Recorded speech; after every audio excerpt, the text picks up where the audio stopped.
గురించి ప్రతిపక్ష పార్టీలో కూడా మా గురించి అరాకొరగా మాట్లాడుతున్నారు. ఇలా మీరు గెలిచిరంటే నిరుద్యోగుల ప్రధాన కారణం మీరు ఎమ్మెల్యేలైనా ఇలా మంత్రులైనా కూడా ఎందుకు మా గురించి మాట్లాడతలేరు? ఇలా చాలా మంది 119 ఎమ్మెల్యేలు ఉన్నారు, మా గురించి ఎందుకు మాట్లాడతలేరు? ఇలా ప్రతిపక్ష నేత ఎవరైతే కేటీఆర్ గారు ఒక్కరే మా గురించి మాట్లాడు, నెల్లికంటి సత్యం గారు మాట్లాడు, మిగతా మంది చనిపోయారా? మిగతా వాళ్ళు ఎందుకు మాట్లాడతలేరు? మా ఓటు వల్లనే మీరు అధికారంలో వచ్చారు విషయం మర్చిపోయి మాట్లాడుతున్నారు. కాబట్టి మా గురించి ఎవరైతే మాట్లాడతారో వాళ్ళ కృతజ్ఞత చెప్పుకుంటూ రేపు 26న అసెంబ్లీ ముట్టడి అనేది అన్ని ప్రధాన ప్రతిపక్షాలను కలుపుకొని ముందుకెళ్లే ప్రయత్నం చేస్తున్నాం.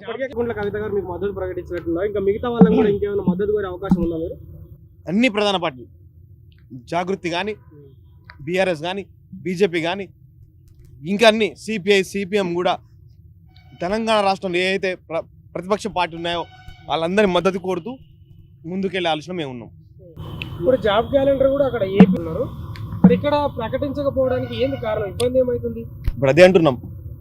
ఆయన గురువు గారు అని చెప్పుకునే చంద్రబాబు నాయుడు గారు మన తర్వాత ఎలక్షన్ జరిగినప్పుడు మనల్ని చూసి కాపీ కొట్టి జాబ్ క్యాలెండర్ ప్రవేశపెట్టిన వాళ్ళు ఇలా వాళ్ళు జాబ్ క్యాలెండర్ రిలీజ్ చేశారు. ఇలా 2 సంవత్సరాలు దాటిపోయినా కూడా డమ్మీ జాబ్ క్యాలెండర్ అసెంబ్లీలో ప్రవేశపెట్టిన డిప్యూటీ సీఎం బట్టి విక్రమ గారు ఇలా జాబ్ క్యాలెండర్ గురించి మాట్లాడడం పరిస్థితి. కాబట్టి మీ గురువు గారు తెచ్చుకున్నారు, మీ గురువు గారు ఇలా జాబ్ క్యాలెండర్ రిలీజ్ చేశారు, మీరు ఎందుకు రిలీజ్ చేయట్లేరు?